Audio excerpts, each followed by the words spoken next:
Good evening, friends. Make yourselves comfortable, dim the lights, and allow me to tell you one of the most mysterious stories our planet holds. A story about stone lions scattered across the world, about cities built in the shape of predators, and about knowledge that may have been encoded in stone thousands of years ago. Long before official history acknowledges the existence of civilization. Imagine a map of the world. On it, Egypt with its Great Sphinx, a recumbent lion with a human face. Peru, where ancient Cusco was designed in the shape of a giant puma. Turkey, where on the hill of Göbekli Tepe, lions, serpents, and vultures adorn columns that are 11,000 years old. What connects these places? Why did ancient builders, separated by oceans and millennia, choose the same symbols? And why are these symbols, almost always predators, lords of their worlds? To attempt to answer these questions, we must embark on a journey.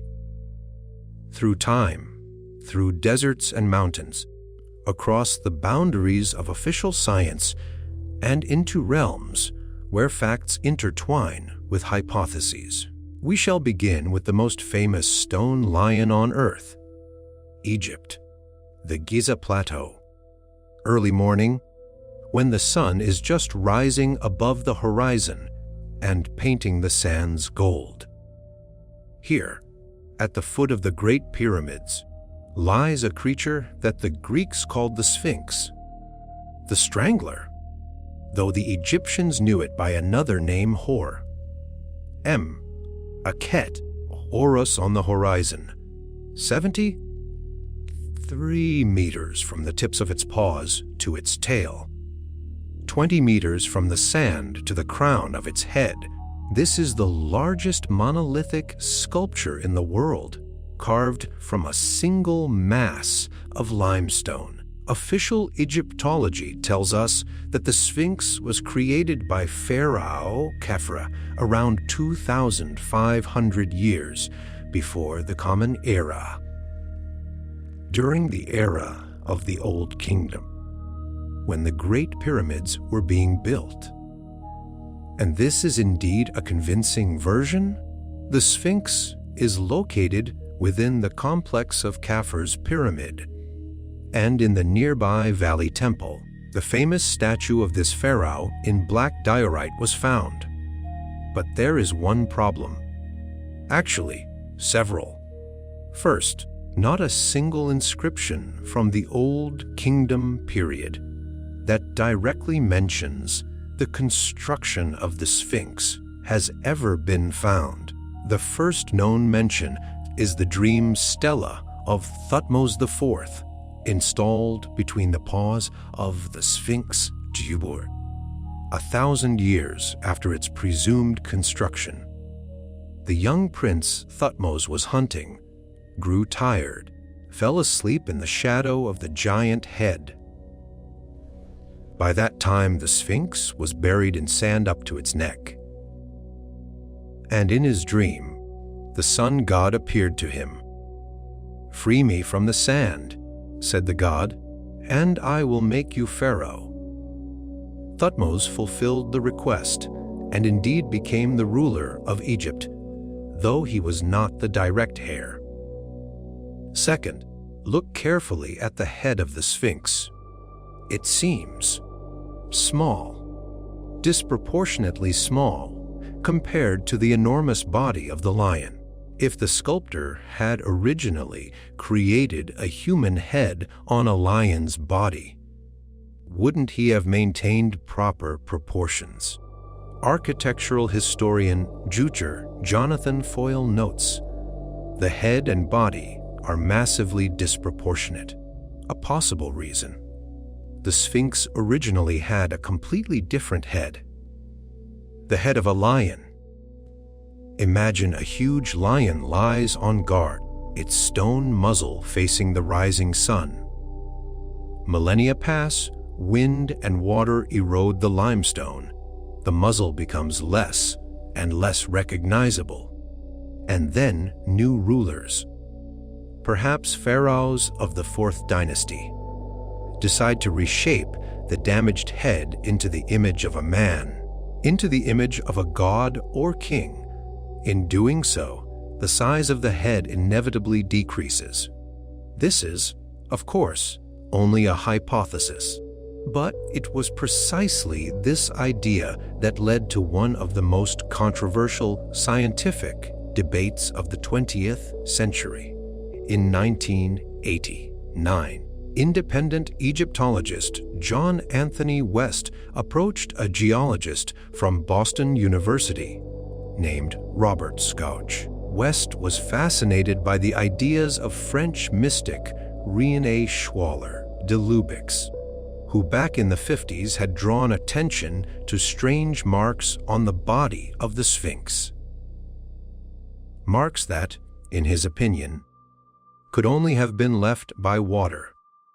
A great deal of water. Robert Milton Schoch, a man with impeccable academic credentials, 2 bachelor's degrees in anthropology and geology from George Washington University, a master's and doctoral degree in geology and geophysics from Yale University. One of the most prestigious in the world since 1984, a full-time faculty member at Boston University, author of textbooks on stratigraphy and environmental sciences used by students at American universities. When West asked Schoch to look at the Sphinx through a geologist's eyes, he agreed without much enthusiasm. But what he saw in June of 1990 changed his career forever. Schoch drew attention to the walls of the trench surrounding the Sphinx.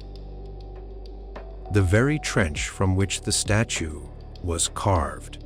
These walls are covered with deep vertical grooves, wavy, rounded, with fissures widening toward the top. This is a characteristic profile of water erosion, traces of rainwater flowing from top to bottom over a very long period of time. Now compare this to the old kingdom tombs on the same Giza plateau. For example, the tomb of Debihan, built during the Fourth Dynasty. The erosion there is completely different. Horizontal layered grooves, sharp, ragged edges, soft layers of rock weathered between hard ones. This is the typical picture of wind and sand erosion, the kind that has prevailed in the desert for the past 5,000 years. 2 different types of erosion, 2 different histories. Schoch concluded the Sphinx was subjected to water exposure that the neighboring Old Kingdom structures did not experience. And this means it is older. How much older? Here we must turn to climatology. Today, the Giza Plateau is a desert. There is almost no precipitation, but it was not always so. Approximately 14,000 years ago, at the end of the last ice age, the so-called African humid period began. The Sahara was not a desert, but a savanna with grasses, trees, lakes, and rivers. Precipitation reached 300 to 400 millimeters per year. Lake Mega, Chad, was the largest lake on Earth, covering 8% of the modern Sahara's territory. Giraffes grazed, where now there is only sand and rock. This humid period ended about 5,000 years ago. Approximately when, according to the official version, the Sphinx was built. But Schoch believes that for such deep water erosion, thousands of years of abundant rainfall are needed. and this means that the Sphinx existed during the time of the Green Sahara. Initially, Schoch dated the Sphinx to the period of 5,000 to 7,000 years before the Common Era.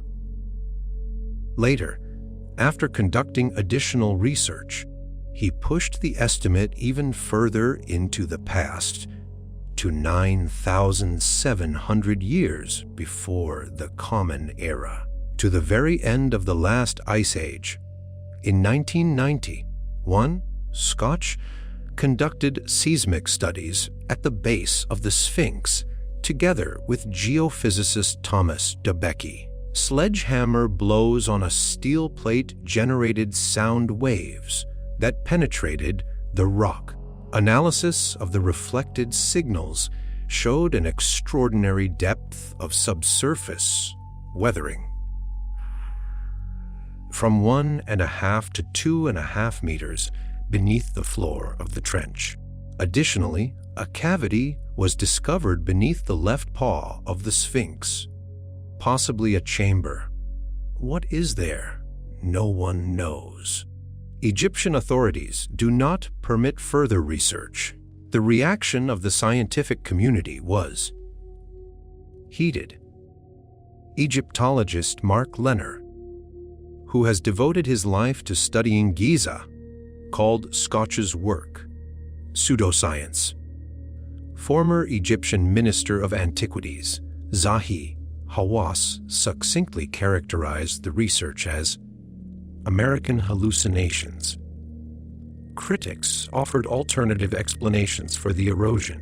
Geologist James Harrell of the University of Toledo pointed to the haloclastic process. Salt weathering. The Sphinx is located close to the Nile's aquifer. Groundwater rises through capillaries. Salt crystallizes in the pores of the limestone, expands, and flakes off the rock. This process could have created deep grooves without any rain. Others point out that the Sphinx was buried in sand for most of its history. Approximately 3,100 years out of 4,500 years of existence. Wet sand creates ideal conditions for capillary erosion. This explains why the head, which was always above the sand, did not undergo the same destruction as the body. Schoch responds. If wet sand had caused the erosion, it would have been uniform across all walls of the trench. But the western wall is much more eroded than the eastern one, exactly as if water were flowing from the plateau from west to east. Furthermore, the fissures widen toward the top, a characteristic sign of water runoff from above, not capillary rise from below. Interestingly, not all geologists reject Schoch's ideas entirely. English engineering geologist Colin Reeder, who published an article in the peer-reviewed journal Archaeometry, agreed with water erosion from rainfall runoff. However, he proposed a more moderate dating, around 3,000 to 2,800 years before the Common Era, the early dynastic period. In Reeder's view, the erosion of the western walls is explained by paleohydrology. Runoff from the plateau ceased after the construction of Khufu's pyramid, which blocked the natural water channels. The truth, as usual, is somewhere in the middle, or beyond it. And now allow me to add another element to this mystery. An astronomical one. In 1994, Belgian engineer Robert Bovel put forward the so-called Orion correlation theory. He noticed that the 3 Great Pyramids of Giza are arranged on the ground, just as the 3 stars of Orion's belt are arranged in the sky. The Nile corresponds to the Milky Way. And the Sphinx. The Sphinx looks exactly east at the point of sunrise on the days of the equinox. But which constellation rose in the east before dawn on the day of the vernal equinox 12,500 years ago? The constellation of Leo, due to a phenomenon astronomers call the precession of the equinoxes. The Earth's axis slowly traces a circle like the axis of a spinning top. A complete cycle takes about 26,000 years. As a result, the point of the vernal equinox gradually shifts through the zodiacal constellations. Each astrological age lasts approximately 2,160 years. We now live on the border of the age of Pisces and the age of Aquarius, the age of Leo, when the constellation of Leo rose in the east on the day of the vernal equinox, fell around 10,970 years before the Common Era. Baalbek and his co-author, writer Graham Hancock, proposed the entire Giza complex is a star map encoded in stone. The pyramids reflect Orion's belt, and the Sphinx lion looks at its celestial reflection, the constellation of Leo, and all of this points to a specific deity, approximately 10,500 years before the Common Era. Critics, of course, were not long in coming. Astronomer Ed Krupp pointed out that the angles between the pyramids do not match the angles between the stars of Orion's belt. To get a correlation, one of the maps must be flipped. And the zodiacal constellations we use today came from Mesopotamia. The Egyptians did not use them until the Greco-Roman era. These are valid objections, but they do not explain why the Sphinx, a lion, looks exactly east, and why it is a lion at all. The lion was one of the oldest sacred symbols of Egypt, the goddess Sekhmet. Lion-headed, embodied the scorching power of the sun, war, and healing. Pharaohs were depicted hunting lions, demonstrating their might. Ramesses II kept a tamed lion that accompanied him on military campaigns. Two mythological lions, Aker, guarded the horizon. One looked east, the other west, and the sun passed between them every day. The lion is a symbol of solar power, royal authority, and dominion over the earth. Guardian of the dawn, sentinel of the horizon. Remember this, we shall meet other stone predators. Let us now travel to another edge of the world. Across the Atlantic Ocean, across the equator, to the foothills of the Andes, Peru, the city of Cusco, which in the Quechua language means navel of the world, the center of the universe, the capital of the greatest empire of pre-Columbian America. In the 16th century, when the Spanish conquistadors conquered the Inca Empire, chronicler Garcilaso de la Vega, son of a Spanish captain and an Inca princess, recorded his father's words, "Cusco is a lion city." The tail, where two rivers converge. The body, the great plaza with surrounding buildings. And the head. The head was built on a high plateau to the north of the city, the fortress of Sacsayhuamán. If you look at a map of old Cusco from above, the outlines of the city indeed resemble a reclining puma. The rivers Safi and Tulumayu trace the contours of the body, like veins and arteries of a sacred animal. The main Plaza Huaquipata, now Plaza de Armas, is the belly or heart. The Temple of Coricancha, the famous Temple of the Sun, once covered with sheets of pure gold. These are the reproductive organs of the puma. The street Puma Punku. The name itself translates as backbone of the puma, runs along the spine, and in the southeast, where the rivers merge into one, the place is called Pumak Chupan, tail of the puma. Why a puma? Because in Inca cosmology, the world was divided into 3 spheres. The upper world, Hanan Pacha, the realm of gods, ancestors, and stars, belonged to the condor, the great bird soaring higher than all others. The underworld, Ukupacha, the world of the dead, rebirth, and fertility, belonged to the serpent, slithering in the darkness beneath the earth. And the middle world, Kepacha, the world of the living, our present physical experience, belonged to the puma. The puma embodied strength, wisdom, patience, courage. It was the protector of the living, the lord of the earthly world. And Cusco, the capital of the Incas, the center of their universe, was built in the shape of this sacred predator. Coincidence?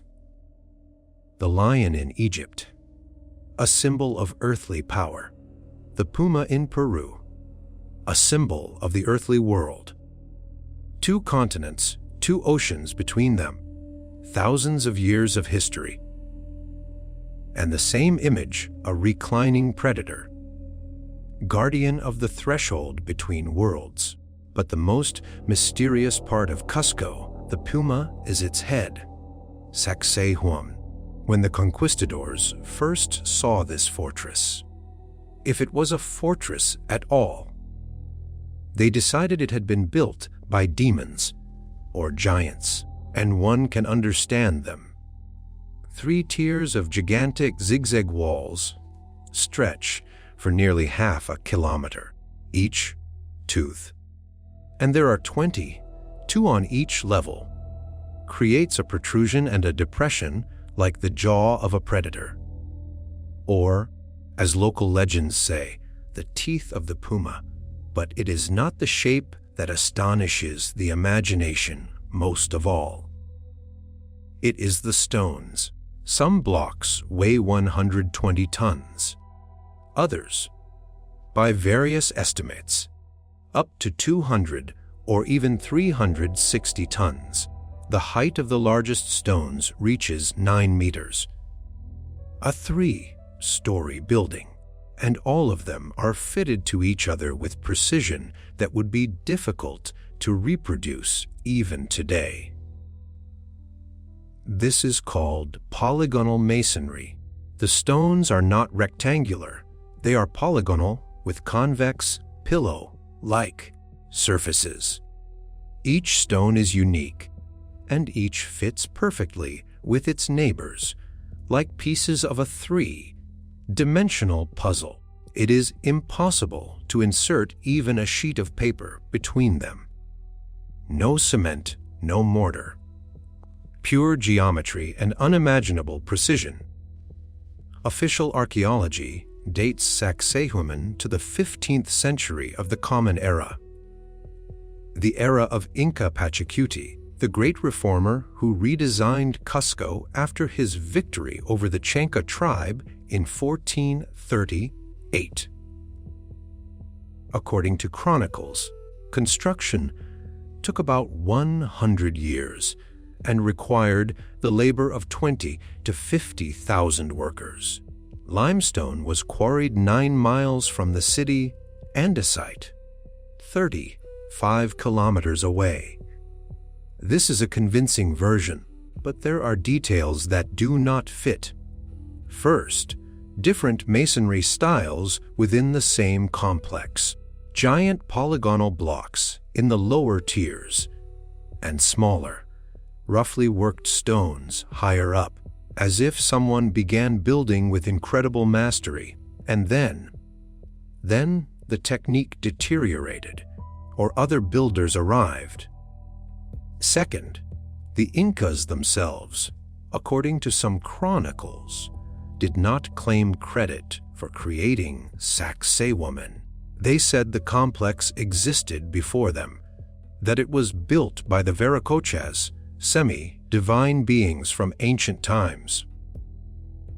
Third, in 2008, archaeologists discovered on the periphery of Sacsayhuamán ruins of a temple and road belonging to the Kilk culture,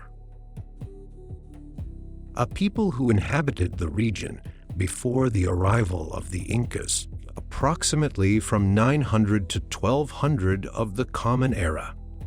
This proves that the hill was sacred long before the Inca Empire. But who carved these monstrous blocks? Some researchers. They are called alternative, and official science treats them skeptically, suggest that the megalithic parts of Sacsayhuamán are much older, that the Incas merely continued building on an ancient foundation that they inherited from an unknown civilization, a civilization that possessed technologies we cannot explain. And here we arrive at the central question of our narrative, a question that unites Egyptian lions and Peruvian pumas, Turkish vultures and Lebanese giants. What if these technologies, polygonal masonry, the working of hard rock, the transportation of blocks weighing hundreds of tons, astronomical knowledge, zoomorphic symbolism, were not invented independently in different parts of the world? What if they come from a single source? To investigate this hypothesis, we need to travel even further into the past, to a place that official archaeology recognizes as the oldest temple complex on Earth, to a hill in southeastern Turkey that locals call Belly Hill, Göbekli Tepe, in 1963. Archaeologists from the universities of Chicago and Istanbul discovered a scattering of stones on this hill. They decided it was a medieval cemetery and left. 30 years passed before German archaeologist Schoch understood the true significance of the find.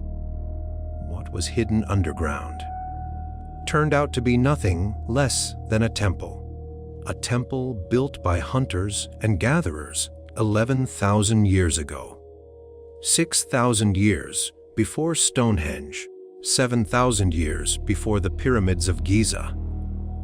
Imagine concentric circles of massive T-shaped pillars reaching 5.5 meters in height and weighing up to 10 tons each. In a nearby quarry lies an unfinished pillar 7 meters tall and weighing about 50 tons, which they were unable or did not have time to install.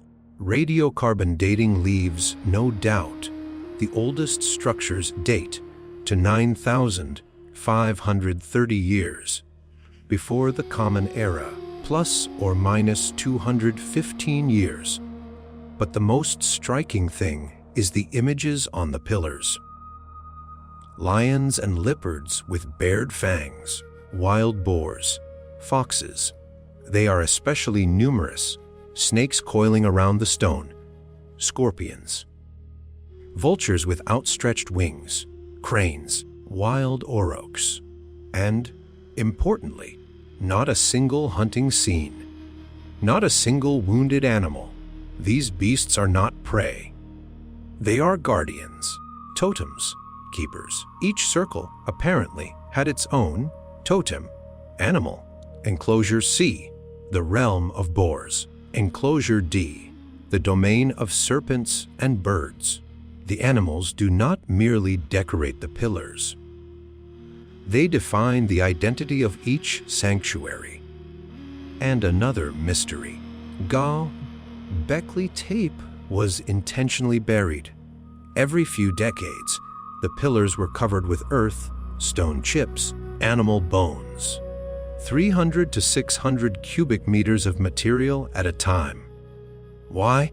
Ritual, deactivation of the sanctuary, protection for future generations. A kind of time capsule.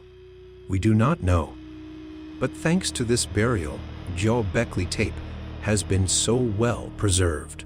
35 kilometers to the east lies Karahan Tepe, possibly an even more ancient complex. 266 pillars with animal images have been discovered here. In 2023, archaeologists unearthed a realistic human statue 2 meters 30 centimeters tall. The oldest known realistic depiction of a human. Nearby, a statue of a vulture with a pronounced beak.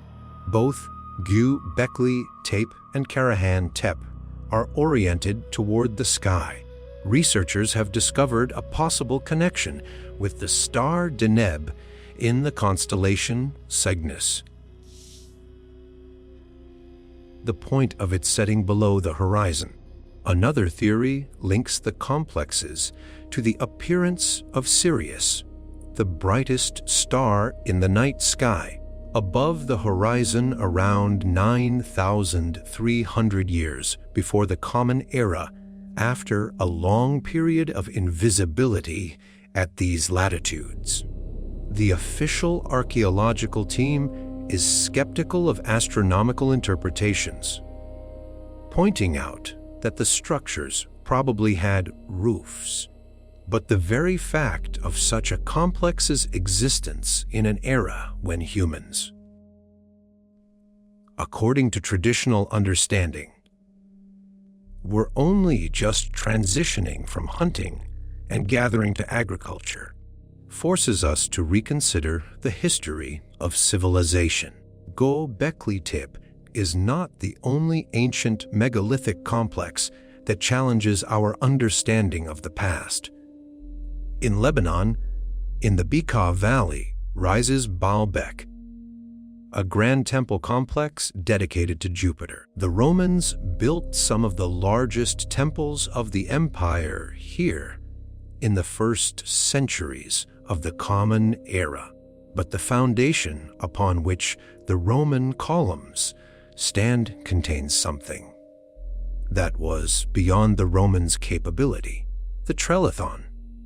3 gigantic blocks, each 19 meters long, more than 4 meters high, 3.5 meters thick. The weight of each, 750 to 800 tons. They are fitted to each other and raised to a height of several meters, perfectly, without a single gap.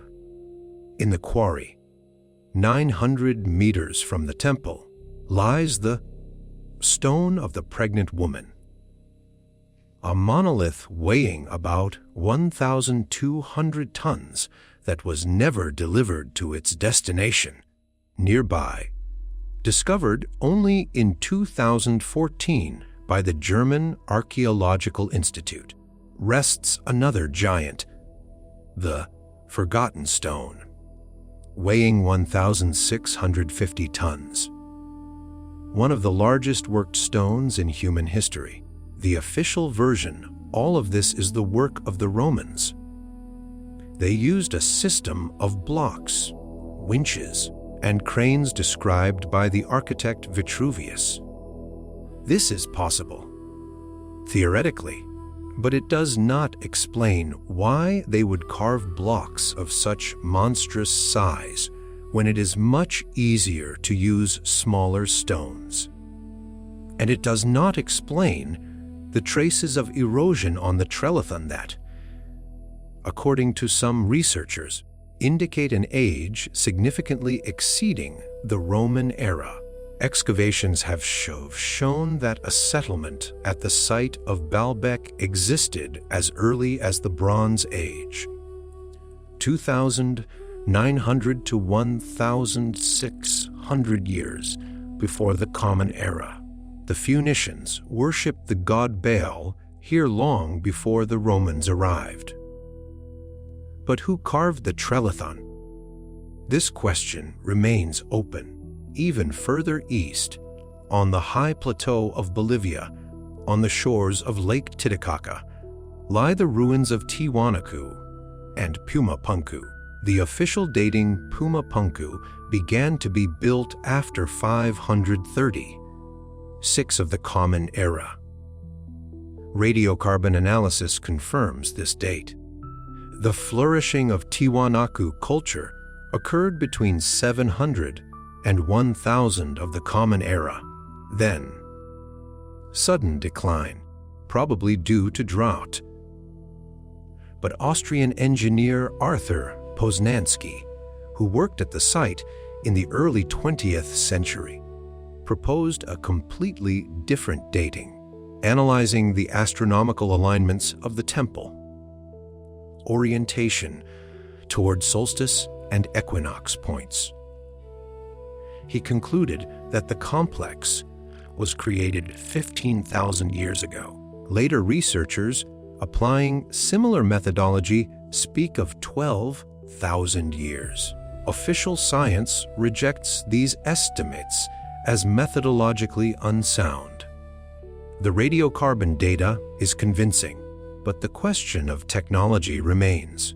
Puma Punku is famous for its H-shaped blocks, stones of the most complex geometry, with multiple facets, perfectly flat surfaces, precise internal angles of 90 degrees.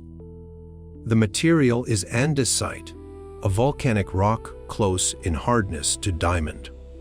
Architectural historians Protzen and Nair note techniques unknown to the Incas, and to us still, with stone hammers. And this is the only tool found at the site. It is impossible to create sharp internal angles. Modern experiments show that for such precision, metal tools are needed or something else. In 2018, researcher Joseph Davidovits from the Geopolymer Institute published an analysis showing the presence of organic materials in the andesite blocks of Puma Punku. His hypothesis: these stones are not worked rock but artificial concrete, a geopolymer cast in molds. If this is so, the entire picture changes radically. And one more detail: the blocks of Puma Punku are scattered like children's building blocks after an earthquake. Something destroyed the complex, and destroyed it with enormous force. A catastrophe, a flood, an earthquake. On the bottom of Lake Titicaca, underwater structures have been discovered indicating that the water level was once significantly lower, or significantly higher. Now let us gather all the threads together. 12,900 years ago. By geological standards, yesterday, something happened, something catastrophic. This period is called the Younger Dryas or Late Dryas, named after the Dryas flower that spread across Europe during this cooling, around 10,900 years before the Common Era, after a long period of warming following the peak of the last ice age. Temperatures suddenly dropped by 5 degrees Celsius over a few decades. Catastrophically fast by climate standards, the cooling lasted about 1,300 years, until approximately 9,700 years before the Common Era. In 2007, a group of scientists led by Richard Firestone of Lawrence Berkeley National Laboratory proposed an explanation. Their hypothesis around 12,850 years ago, fragments of a comet, possibly up to 100 kilometers across, exploded over North America. An atmospheric explosion, possibly multiple explosions, without forming a crater, but with monstrous consequences. Destabilization of the Laurentide ice sheet, discharge of fresh water into the Atlantic, disruption of ocean currents, massive forest fires, impact winter, clouds of soot blocking the sun, and mass extinction. In North America, 33 genera of large mammals disappeared, 82% of the megafauna, mammoths, mastodons, giant sloths, saber-toothed cats, giant short-faced bears, camels, horses. In South America, another 50 genera. The Clovis culture, the first known inhabitants of the Americas, vanished virtually overnight. Geologists find at the Younger Dryas boundary a characteristic layer, the so-called black mat, a dark organic layer rich in charcoal and soot. Below this layer, bones of mammoths and mastodons. Above, none. In this layer, nanodiamonds have been found, including the rare hexagonal diamond lonsdaleite, which forms only under extreme pressures and temperatures characteristic of cosmic impact. Magnetic microspherules, solidified droplets of molten metal, shocked quartz with characteristic fractures, a platinum anomaly, elevated platinum content found on 4 continents, including Greenland ice cores. These are scientific data, controversial but real. A systematic review of 2025 showed that consensus among scientists still does not exist. Critics point to the absence of an impact crater, to the possibility of terrestrial origin for some markers. But supporters of the hypothesis, and among them are serious researchers from the universities of Santa Barbara, South Carolina, and others, continue to find new confirmations. In 2020, 4 samples of shocked quartz were found at several sites in the United States. And now, myths. The Sumerians, one of the oldest literate civilizations, left us the story of a great flood. A hero named Ziusudra, life of long days, receives a warning from the god Enki. The gods have decided to destroy humanity. Ziusudra builds an enormous boat and is saved. As a reward, the gods grant him immortality. The Babylonians told of Utnapishtim in the Epic of Gilgamesh, the Hebrews of Noah and his ark, the Greeks of Deucalion, son of Prometheus, who together with his wife Pyrrha survived the flood sent by Zeus and repopulated humanity by throwing stones over their shoulders. The Indians of Manu, who was warned by a fish avatar of the god Vishnu. The Aztecs of Nata and his wife Nin, who hollowed out a cypress and were saved.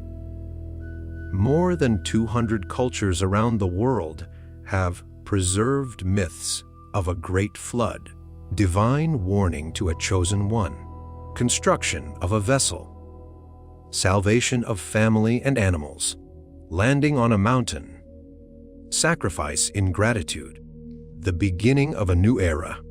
Skeptics say these are memories of local floods, the overflowing of the Tigris and Euphrates, the Nile, the Ganges, or collective memory of the gradual rise in sea level after the Ice Age, when extensive coastal territories were flooded.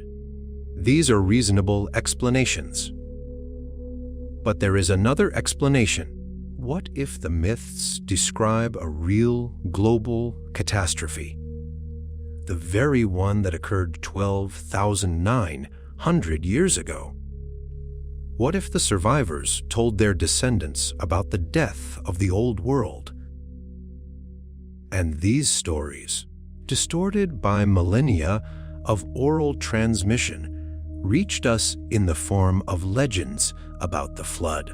Writer Graham Hancock, whose book Fingerprints of the Gods has sold more than 5 million copies and been translated into 27 languages, built an entire theory on this idea. According to Hancock, long before the civilizations known to us, Egypt, Sumer, the Indus, there existed an advanced culture, not necessarily technological in the modern sense, but possessing deep knowledge of astronomy, geometry, and construction.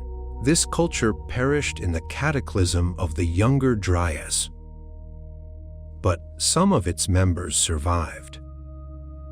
They dispersed across the world, carrying knowledge to the hunter-gatherers, who later founded the civilizations known to us.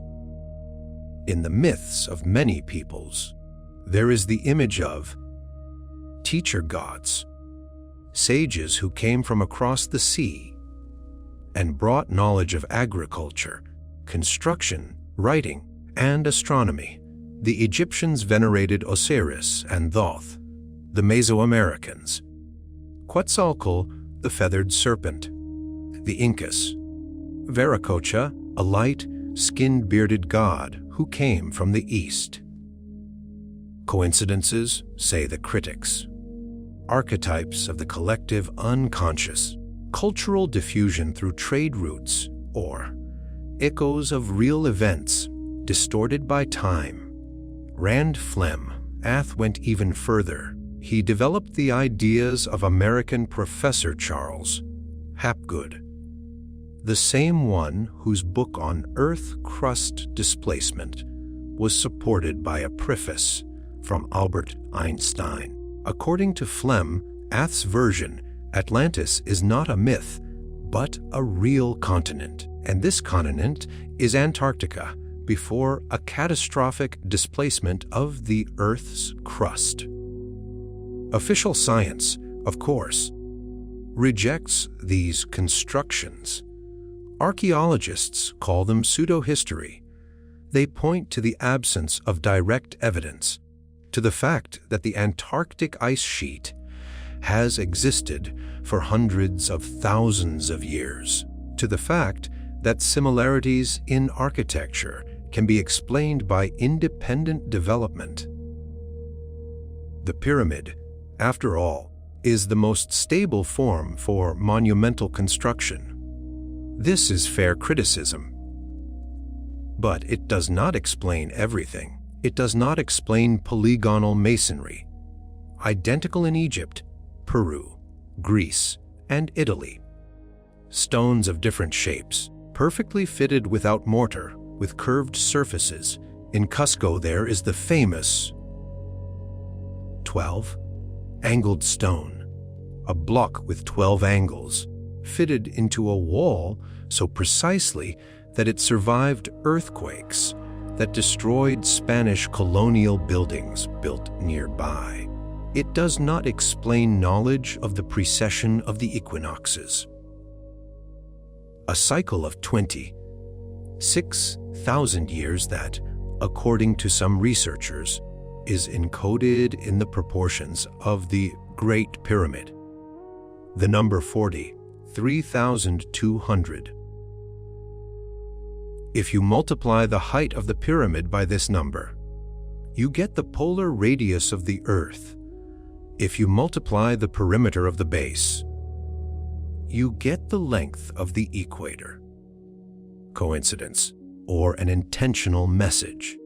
It does not explain the orientation of ancient temples, with accuracy to fractions of a degree toward the cardinal directions, toward the points of sunrise and sunset on solstice days, toward the positions of stars in certain epochs.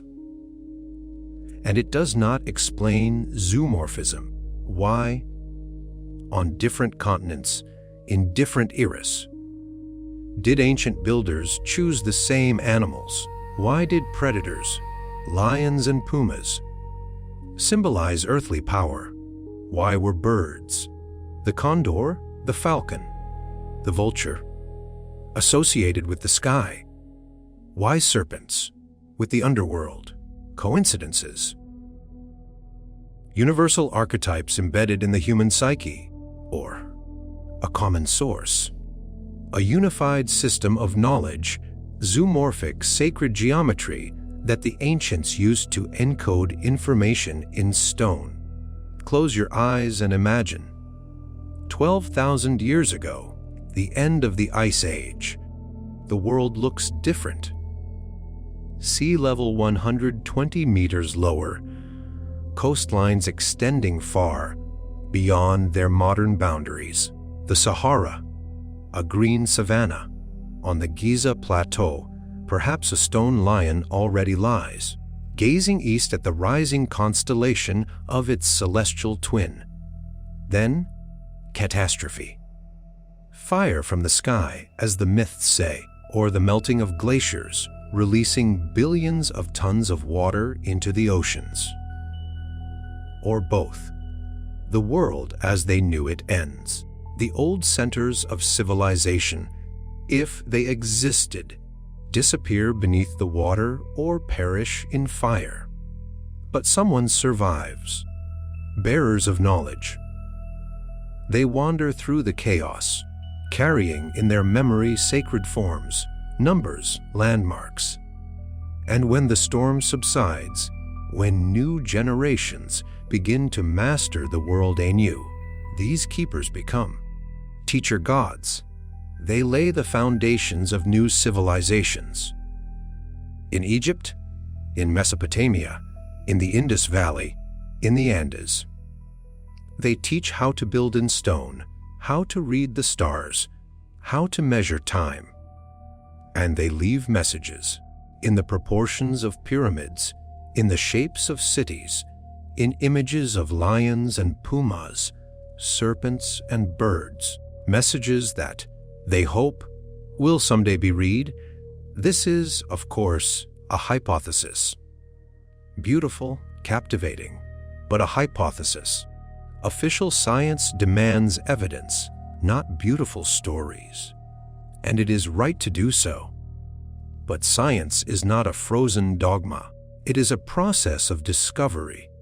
Just 50 years ago, no one believed that Stone Age hunter-gatherers could build a temple complex like Göbekli Tepe. Today, this is a proven fact that has overturned our understanding of the Neolithic. Just 30 years ago, the hypothesis of a cosmic impact as the cause of megafauna extinction was considered marginal.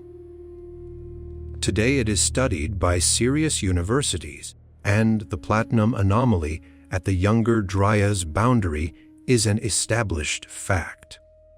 Perhaps in another 30 years, we will learn new details. We will discover new monuments hidden beneath the sands or on the seafloor. We will decipher messages encoded in stone. Or we will become finally convinced that similarities between ancient cultures are explained by independent development and the universality of the human mind. Whatever the case, the stone lions continue to guard their secrets.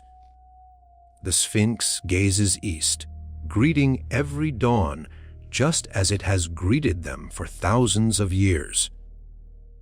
The Puma city of Cusco sprawls in the Andean Valley, and Sacsayhuamán still bares its stone teeth to the north. The pillars of Göbekli Tepe stand in darkness beneath the hill, waiting for us to ask the right questions. And the myths of the flood continue to sound. In hundreds of languages, in hundreds of cultures, an echo of ancient memory that may be older than all our written histories. Good night, friends. May you dream of stone lions and the civilizations that created them. Perhaps in your dreams you will learn what we cannot yet prove while awake.